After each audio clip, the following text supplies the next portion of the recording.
जैसे कुरान शरीफ, सूरत फुरकानी, पवित्र बाइबल, उत्पत्ति ग्रंथ में श्लोक नंबर उत्पत्ति अध्याय में और श्लोक नंबर 26 वहाँ लिखा है कि परमात्मा ने कहा कि मनुष्यों को मैं अपने ही स्वरूप के अनुसार उत्पन्न करूँगा। तो परमात्मा ने मनुष्य को अपने ही स्वरूप अनुसार उत्पन्न किया। इससे सिद्ध हो गया कि परमात्मा मनुष्य जैसा है। और ईसाई भाई परमात्मा को निराकार मानते हैं और पवित्र बाइबल कह रहा है कि परमात्मा मनुष्य जैसा है। अब यही चक्कर पड़ा हुआ है कि प्रत्येक समुदाय, प्रत्येक धर्म के जो अनुयायी हैं वो अपने ही सदग्रंथों से परिचित नहीं है। और जब तक हम अपने सदग्रंथों से परिचित नहीं होंगे तब तक हम भक्त भी नहीं बन सकते, हम भक्ति कर ही नहीं सकते। और जो करेंगे वो शास्त्र विरुद्ध होगी। शास्त्र विधि त्याग कर मनमाना आचरण करना, ये यूजलेस बताया है, निराधार, ये बिल्कुल व्यर्थ है। अब आपको पवित्र बाइबल में दिखाते हैं। ये देखिएगा पवित्र बाइबल, संपूर्ण जीवन अध्ययन बाइबल।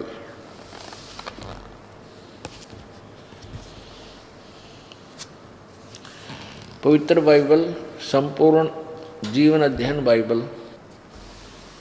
ये कहाँ से है? जर्नल एडिटर डोनाल्ड सी एस्टम्स MA associate editor J Wesley Adams PhD, Life Publishers International, printed in India, यू है स्प्रिंगफील्ड मिसौरी USA, और प्रिंटेड इन इंडिया। ये छपा यहाँ से है, लेकिन ये संपादक ये USA वाले हैं, लेकिन यहाँ छपा है। अब इसके उत्पत्ति ग्रंथ में बिल्कुल स्टार्ट में ये देखो, ये 4 नंबर पृष्ठ पे है उत्पत्ति। आदि में परमेश्वर ने आकाश और पृथ्वी की सृष्टि की। सबसे पहले पृथ्वी बेडौल और सुनसान पड़ी थी और गहरे जल के ऊपर अंधियारा था तथा परमेश्वर का आत्मा जल के ऊपर मंडराता था। जब परमेश्वर ने कहा उजियाला हो तो उजियाला हो गया।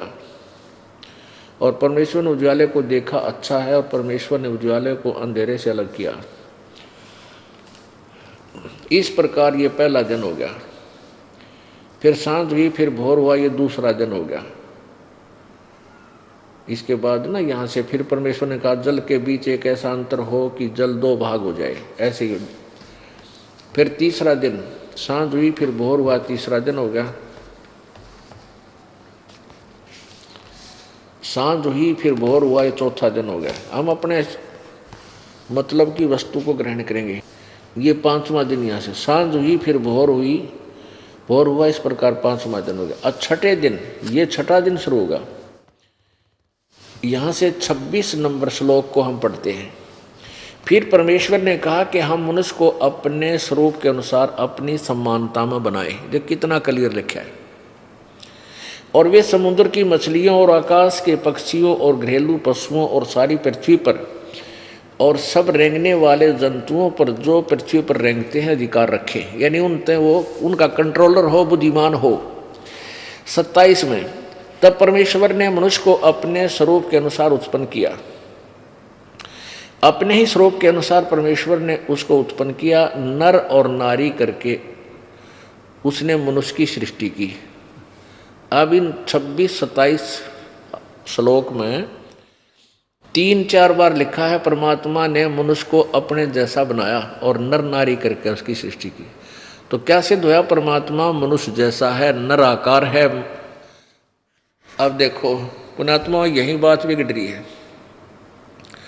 प्रत्येक धर्म के पुण्यात्माएं अपने ही सदग्रंथों से अपरिचित होने के कारण एक दूसरे के साथ एक धर्म वाला कहता हम श्रेष्ठ हैं, दूसरा कहता हमारा ज्ञान श्रेष्ठ है, तीसरा कहता हमारा ज्ञान है श्रेष्ठ है। ऐसे ये अनजान गुरु अज्ञानी लोग हमें आपस में लड़ाते रहे और एक गहरी खाई बना दी हम सब के बीच में। अब इसको हमें समाप्त करना है बुद्धिमत्ता के साथ, सहनशीलता के साथ, विवेक के साथ। अब इसमें स्पष्ट है कि परमात्मा मनुष्य जैसा है। आगे देखो, परमात्मा ने फिर इन मनुष्यों को और जो पशु पक्षी बनाए उनको खाने का क्या आदेश दिया? यही उत्पत्ति ग्रंथ चल रहा है, प्रश्न नंबर 5 पे हम पढ़ रहे हैं। 4 पढ़ लिया, 5 पे पढ़ रहे हैं। ये 26 पढ़ा हमने, 27 पढ़ लिया। परमात्मा ने मनुष्य को अपने अनुसार, अपने स्वरूप के अनुसार परमेश्वर ने उनको उत्पन्न किया।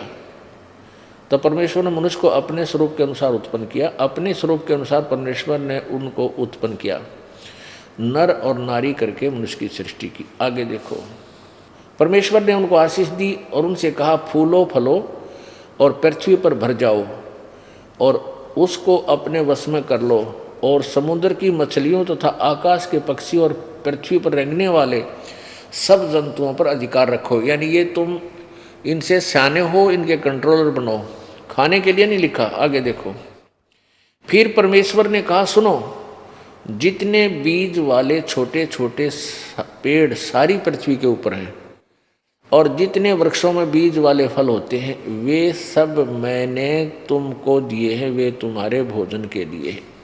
परमात्मा ने कहीं भी मांस खाने का या कोई अन्य वस्तु खाने का आदेश नहीं दिया। ये है पूर्ण परमात्मा का आदेश, जिसने सृष्टि रची। वो परम अक्षर ब्रह्म है जिसने सृष्टि रची, उसके बाद इसने काल को दे दी इसके तप अनुसार। बाद में काल ने इसकी बागडोर संभाल ली। और आगे यदि बाइबल में कहीं कोई मांस खाने का आदेश है, कोई लिखा है कोई प्रकरण, वो पूर्ण परमात्मा का नहीं है, वो किसी अन्य फरिश्ते का है, उसको हमने मानना नहीं है। अपने आत्माओं, जैसे आपको उदाहरण देते हैं कि एक व्यक्ति का मित्र था दरोगा जी, SHO, और उस व्यक्ति ने अपने मित्र दरोगा जी से जाकर कहा कि एक मेरा पड़ोसी है, साथ वाले मकान वाला, वो हमें बहुत तंग कर रहा है। सारी प्रार्थना भी कर ली, पंचायत भी कर ली, पर वो नहीं मानता, बहुत परेशान कर रहा है, कोई इलाज बताओ। अब दरोगा जी बोला उसका मार लठ मैं आप देख लूँगा। अब उसके मित्र दरोगा जी ने कह दिया कि तू उसका मार लठ उसको गड़ दे, फिर मैं आप देख लूँगा। अब राजा का विधान है कि कोई किसी की हत्या करेगा तो उसको सजा मौत होगी, दंड मिलेगा या 20 वर्ष की सजा होगी। और उस व्यक्ति ने, एक अधिकारी, अपने मित्र की आज्ञा का पालन कर लिया और अपने पड़ोसी के साथ झगड़ा ठान लिया और लठ मार दिया, लाठी मारी, उसके लागते ही वो मर गया। अब उसी क्षेत्र का वो SHO होने के कारण उसका मित्र राजा के विधान अनुसार उसको अरेस्ट करके ले गया और जेल में डाल दिया और उस भाई को 20 साल की सजा होगी। अब उस नालायक ने परमात्मा का विधान तोड़ दिया एक अधिकारी के आदेश को पालन करके, तो उसको दंड मिला। ऐसे ही परमेश्वर का आदेश है मनुष्यों को कोई मांस नहीं खाना, सिर्फ ये फूल फल, काजू किस्मत, सेब संतरे, बाजरा ज्वार गेहूँ, ये जो तुम्हें दे रखे हैं ये खाओ। और आगे यदि इस पवित्र ग्रंथ बाइबल में आगे लिखा है कि ऐसे खुरवालों का मांस खाओ, ऐसे का ना खाओ, इसका ना खाओ, इसका खाओ, ये परमात्मा का आदेश नहीं है, ये तो किसी शरफरे फरिश्ते का आदेश है। और वो मान लोगे और तुमने ऐसा करने से प्रभु का विधान टूट जाएगा, आपको बहुत भयंकर सजा मिलेगी। इसलिए हमने अपने सदग्रंथों को दोबारा स्वयं चेक करना, जांचना होगा, समझना होगा, और फिर हम अपना कल्याण करवा सकते हैं। अब देखो, ये 5 पृष्ठ पे है। ये हम पढ़ रहे हैं 26, 27। अब हमने 29 पढ़ लिया कि फिर परमेश्वर ने कहा, सुनो, जितने बीज वाले छोटे छोटे पेड़ सारी पृथ्वी के ऊपर हैं और जितने वृक्षों में बीज वाले फल होते हैं, वे सब मैंने तुमको दिए हैं, वे तुम्हारे भोजन के लिए। ठीक है। अब आगे देखो 30 नंबर श्लोक में, और जितने पृथ्वी के पशु और आकाश के पक्षी और पृथ्वी पर रेंगने वाले जंतु हैं, जिनमें जीवन का प्राण है, उन सब के लिए सबके खाने के लिए सब हरे हरे छोटे पेड़ दिए हैं। और वैसा ही हो गया। किसी पशु पक्षी को भी एक दूसरे का मांस खाने का आदेश परमात्मा का नहीं है। अपने आत्मा जब सृष्टि प्रारंभ हुई, सतयुग के अंदर शेर भी मांस आहार नहीं करते थे, एक दूसरे को नहीं खाते थे। अब इनके पंजे वगैरह इसलिए दिए हैं ऐसे मजबूत। पहले ये क्या करते थे, वृक्षों की, जैसे आपने किक्कर देखी होगी, बबूल के पेड़ का इतना मोटे मोटे गोंद लग जाता है, गोंद, और वो बहुत ही पौष्टिक आहार होता है। तो शेर उनको खाते थे। या जैसे कुछ ऐसे पेड़ हैं जिनमें से दूध निकलता है, उसको थोड़ा सा पंजा मार कर पाट दे तो उसमें से दूध बह निकलता है। इस तरह के आहार किया करते थे। बाद में समय गिरता चला गया और इन्होंने ऐसे एक दूसरे को खाना प्रारंभ कर दिया। मनुष्य मांस नहीं खाते थे, बिल्कुल छूते भी नहीं थे। एक आधा दुष्ट आत्मा दूसरी बात हो तो प्रत्येक युग में होता ही है। और अब देख लो, इंसान भी मांस खाने लग गए, इसको बाढ़ को। वैसे भी कहीं आप देखो, कोई कुत्ता मरा पड़ा हो इसमें एक्सीडेंट में सड़क के ऊपर, और उसकी आंत निकली पड़ी होती है, देखते ही उल्टी पड़ जा, और उस गंध ने खावें, तो इंसान थोड़े मतलब शैतान आदमी होते हैं। तो परमात्मा ने बहुत सुंदर आहार हमें दिया है। देखो, काजू किशमिश, बादाम, अखरोट, सेब, संतरे, भाई ये फल खाओ, दूध दे रखा है, पशु का दूध लो, घी बनाओ, हलवा खाओ। तो हम जो ये इसको त्याग करके जो मांस खाते हैं वो पाप कमा रहे हैं। वो ऐसा नहीं करना चाहिए। आगे देखो, अब हमने 30 पढ़ लिया, अब 31 पढ़ेंगे। तब परमेश्वर ने जो कुछ बनाया था सब देखा, तो क्या देखा कि बहुत ही अच्छा है। तो सांझ हुई, फिर भोर हुआ। इस प्रकार ये 6वां दिन हो गया। अब 6 दिन में सृष्टि रच दी परमात्मा ने, और 7वें दिन विश्राम किया। यूं आकाश और पृथ्वी और उसकी सारी सेना का बनाना समाप्त हो गया, और परमेश्वर ने अपना काम जिसे वह करता था 7वें दिन समाप्त किया। उसने अपने किए हुए सारे काम से 7वें दिन विश्राम किया, और परमेश्वर ने 7वें दिन को आशीष दी और पवित्र ठहराया, क्योंकि उसमें उसने सृष्टि की रचना के अपने सारे काम को से विश्राम लिया। ये तो पवित्र बाइबल से हमने ज्ञान ग्रहण किया। अब दोनों पवित्र सदग्रंथों जैसे पवित्र कुरान शरीफ और पवित्र बाइबल, इन दोनों से मिलजुल कर ये बात सिद्ध होगी कि परमात्मा मनुष्य जैसा है, और वो उसकी जानकारी न तो पवित्र बाइबल के वक्ता को है और न ही पवित्र कुरान शरीफ के ज्ञानदाता को है। वो उन्होंने भी ऑप्शन छोड़ दिया है कि किसी तत्वदर्शी संत से ही पूछो। ये देखो कुरान शरीफ, ये है सानुवाद सटीपन, इसका अर्थ है सयानुवाद सटीपन। शास्त्रीय अरबी पद्धति पर नागरी लिपि में रूपांतरकार हैं नंद कुमार अवस्थी, शेरवानी संस्करण। ये देखिएगा,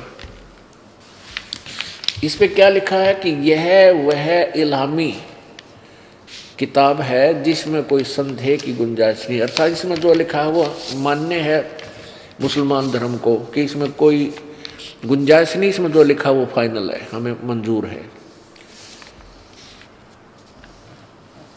प्रकाशक है लखनऊ किताब घर, मौसम बाग, सीतापुर रोड, लखनऊ। अब इसके सूरत फुरकानी पर हम आते हैं।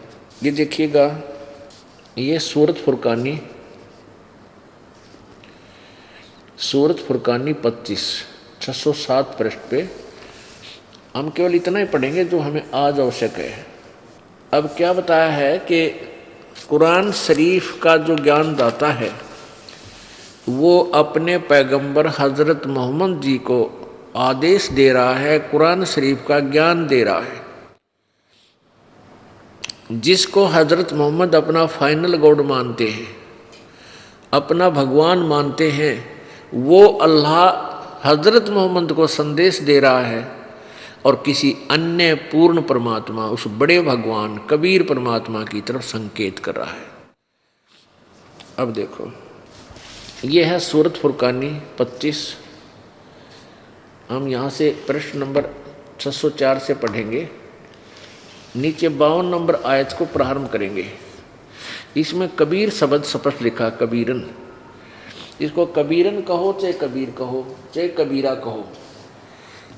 ये देखिए, इस कंसेप्ट को क्लियर करने के लिए कुरान मजीद दिखाते हैं आपको। देखिएगा, ये पवित्र कुरान मजीद, इसका नाम भिन्न है लेकिन लेख सेम टू सेम है।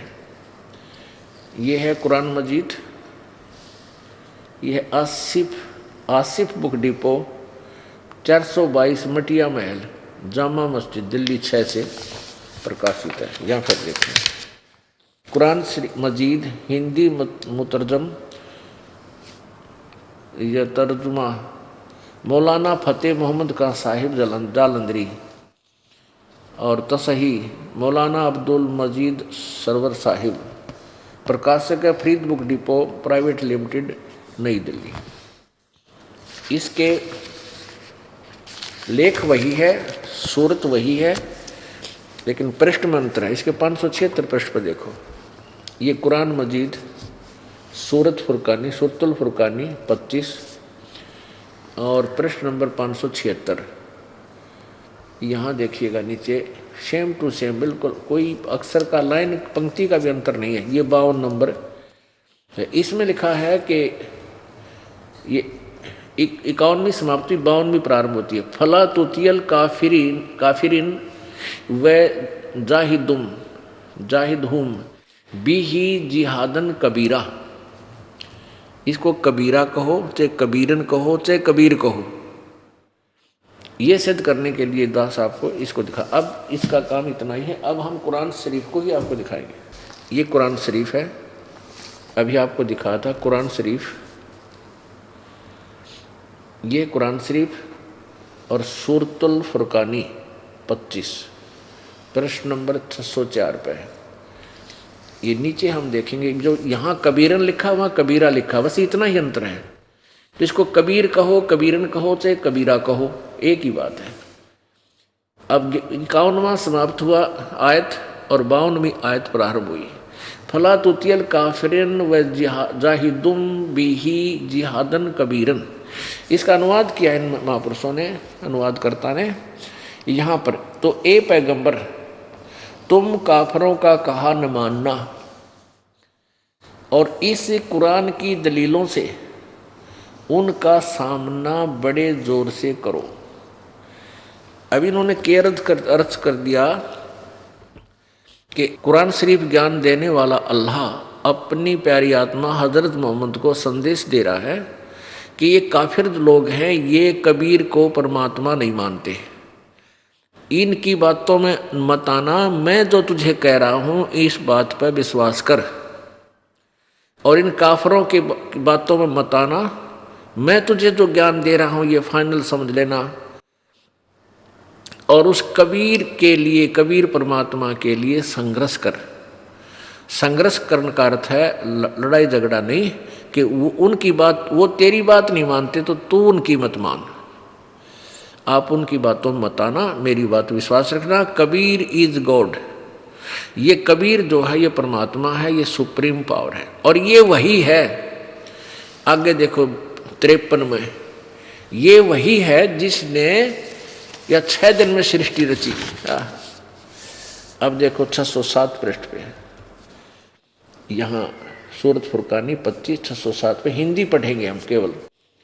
अब 52वीं आयत हमने पढ़ ली हिंदी। अब 53 वाली, ये 53 वाली का मैटर ये है।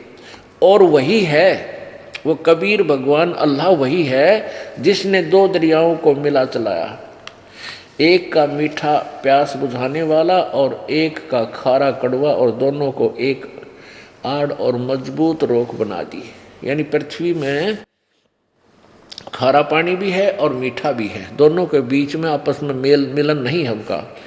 और वही है जिसने पानी की बूंद से आदमी को पैदा किया, फिर उसको साहिबे नसब यानी किसी का बेटा या बेटी और ससुराल वाला यानी किसी का दामाद बहू बनाया। और तुम्हारा परवरदिगार हर चीज करने पर शक्तिमान है। वो सतगुरु जो चाहे सो कर ही, यानी सब वो पूरा शक्तिमान है, सब कुछ कर सकता है।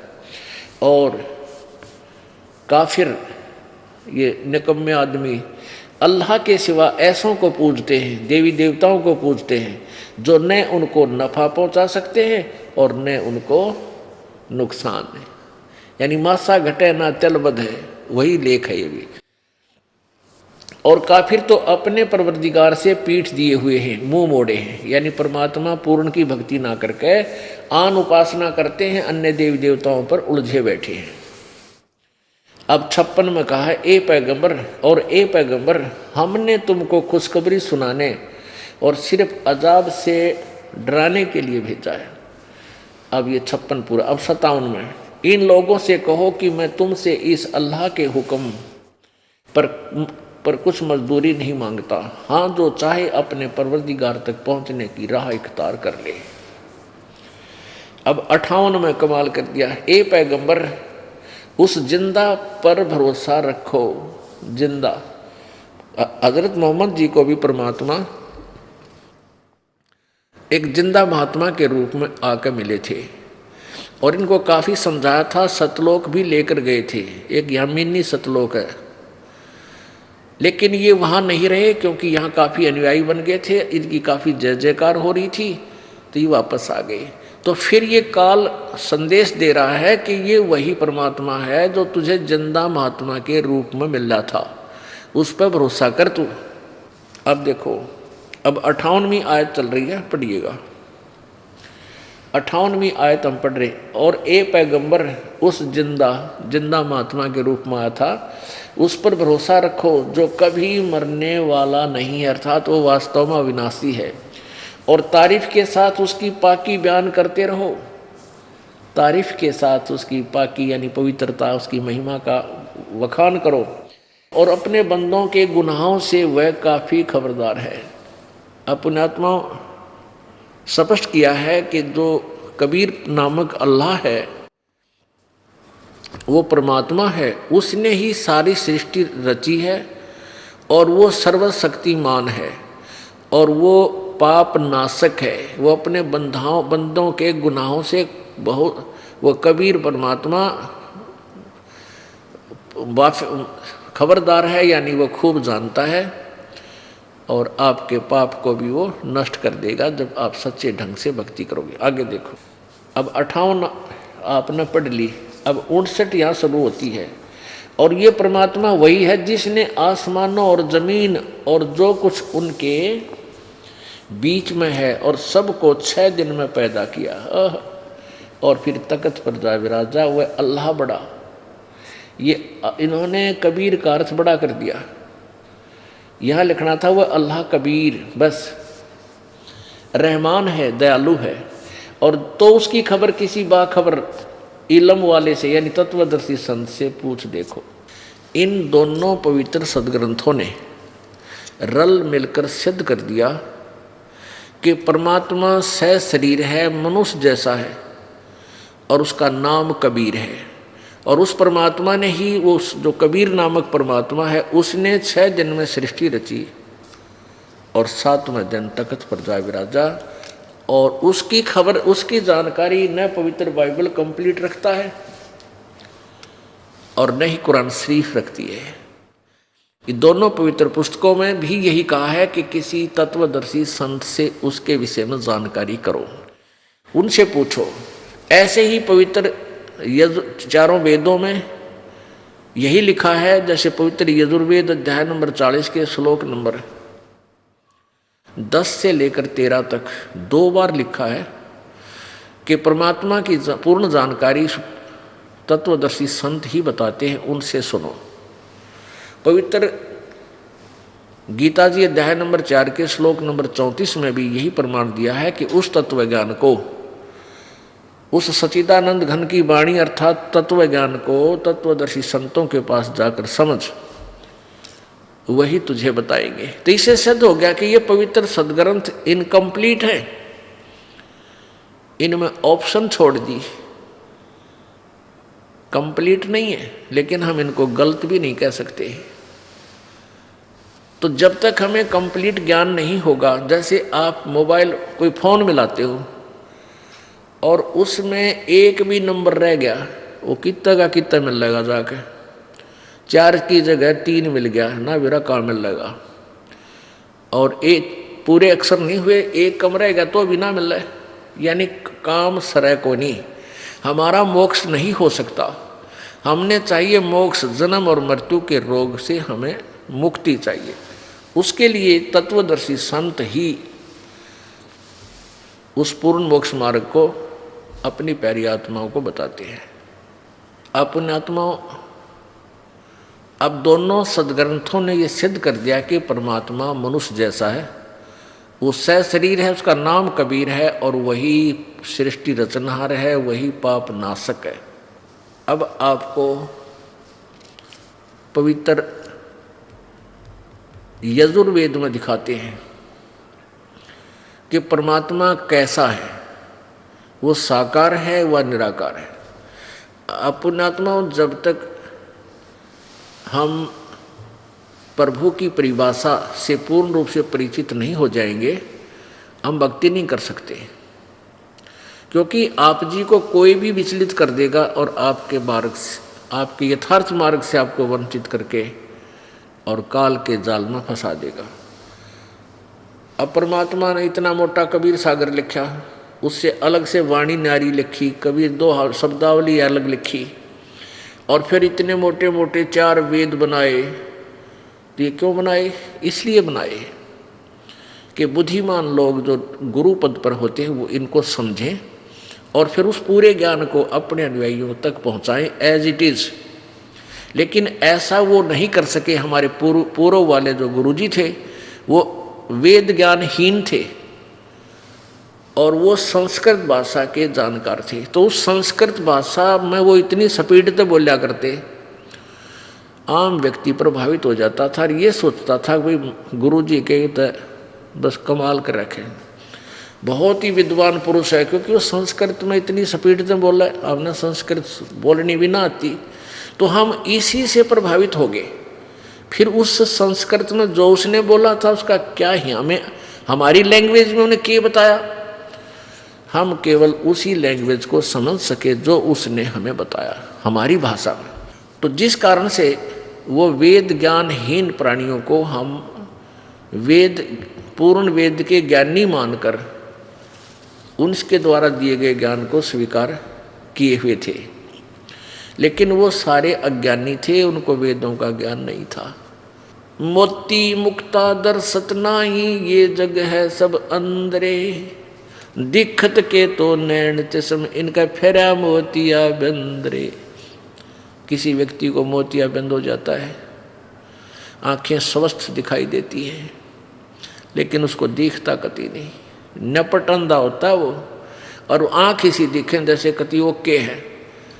तो पुण्यात्माओं, ये विद्वान दिखाई दिया करते थे हमें, संस्कृत के पढ़ने वाले, ये आचार्य पद को प्राप्त, लेकिन ये कति वेद ज्ञानहीन थे। इनको अज्ञानता का मोतिया बंद हो चुका था और हमें ये जो है ना विद्वान नजर आते थे कि स्वस्थ आँखें हैं इनकी, लेकिन ये नपट अंधे थे। अब उस हम सभी को मोतिया बंद कर दिया इन्होंने। अब उसका ऑपरेशन ये सतलोक आश्रम बरवाला में ही होता है और उसके लिए ये कैंप लगाया जाता है। 3-3 दिन का सत्संग 1 महीने में 2 बार किया जाता है जो पुण्यात्मा इस कैंप को पूर्ण अटेंड करेंगे उनका मोतियाबिंद शीघ्र हट जाएगा। ये पूरा ट्रीटमेंट है। और भाई जब तक आंखें स्वस्थ नहीं है तो सफर में आनंद आवे को नहीं, कति नहीं आवे। किधर ठोकर लगे, किधर पड़ जाएंगे, किधर कांटे में पड़े रहेंगे, कोई कितना हाथ पकड़ ले जाएगा, आ जा इधर ले जा, ये रास्ता ठीक है। तो हमने स्वयं देखने योग्य बनना है। हमने अपनी आँखें अपनी खुद बनवानी पड़ेंगी ताकि हम पथभ्रष्ट ना हो जाएं। और पथभ्रष्ट होकर ही हम काल के जाल में रह जाते हैं। इसलिए दास ये रह कर आपको ये ज्ञान सुनाता है। अब देखो पुण्यात्मा, रोग काटने के लिए डॉक्टर दवाई देता है और एक ही प्रकार की टेबलेट देता है, कहता भाई 1 महीना खानी पड़ेंगी। एक ये सुबह, ये दोपहर ने, ये शाम ने, वह एक गोली है और उन्हीं को डेली खाना है। डेली खाना है जब तक उसने बता रखा, नहीं तो स्वस्थ नहीं हो सकते। तो इसी प्रकार ये वही टैबलेट्स हैं, वही ज्ञान है, रह कर आपको डेली खाना पड़ेगा और तब आप स्वस्थ होगे। और स्वस्थ होकर ही फिर आनंद आता है शरीर में। ना तक कि तक ठूठा रही जा तो कुल्ले जा पड़ा पड़ा, फिर फायदा क्या है उसका, आनंद नहीं आता फिर उसको। तो पहले दास चाहता है कि आपको स्वस्थ करे, इस अज्ञान रूपी मोतियाबिंद का ऑपरेशन करके आपको आप आंख दे के और फिर चल रहा है अपने मार्ग पे, कोई बांटे जाओ कुछ भी, फिर हम ठीक चलेंगे। हम ठोकर नहीं खा सकते हैं।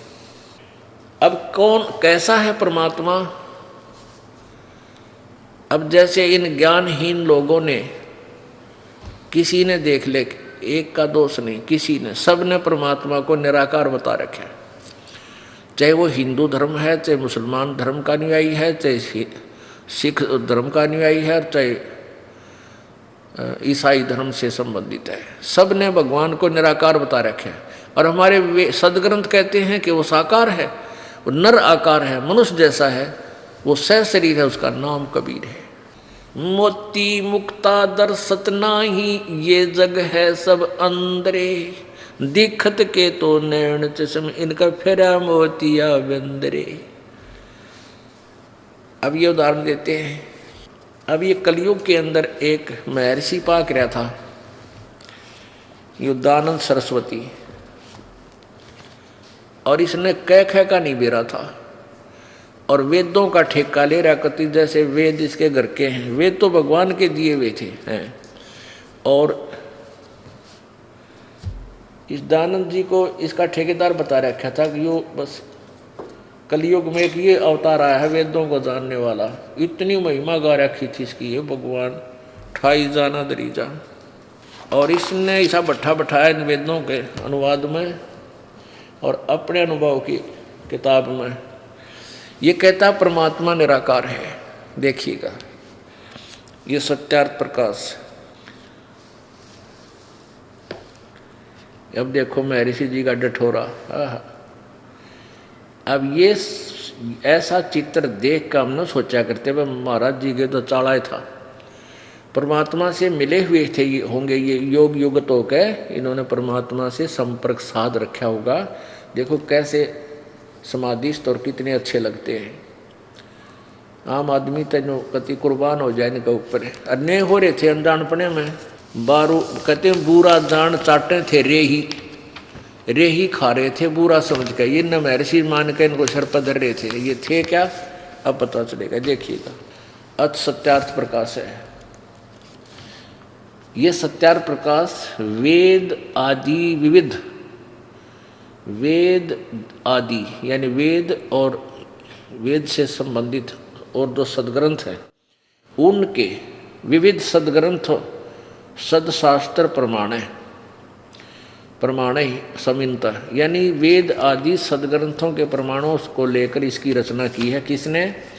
श्रीमत परमहंस परिव्राजक आचार्य महर्षि दानंद सरस्वती स्वामी विरचित है। ये मेरे ख्याल सारी उपमा खत्म हो ली जो होया करें, वो ना तो और भी लिख देते इसका आगे पाछे, ये और पाइए को नहीं न लिखना है। आगे देखो, और ये कहाँ से प्रकाशित है? प्रकाशक है वैदिक यति मंडल, दयानंद मठ, दीना नगर, पंजाब। और छपी कहाँ से है? ये रोहतक से छपी है।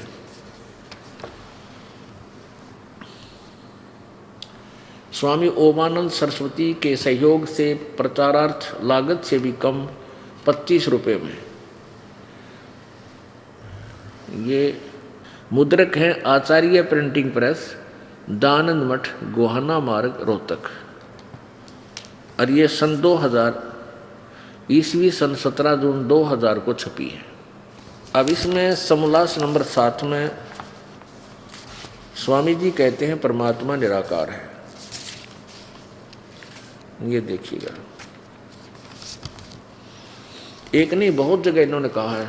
सप्तम समोल्लास, 7वां समोल्लास, सत्यार्थ प्रकाश, प्रश्न नंबर 154 पे है। इस प्रकाशन के पृष्ठ 154 पे है। ईश्वर साकार है व निराकार? स्वामी जी उत्तर देते निराकार। वैसे तो इन्होंने यही अब सिद्ध कर दिया है कि उपासना से, परब्रह्म से मेल और उसका साक्षात्कार होना। अपने यही खंडन कर रहा है कि परमात्मा का साक्षात्कार हो जाता है तो वो साकार है, निराकार नहीं रहा। इन्हीं की थ्योरी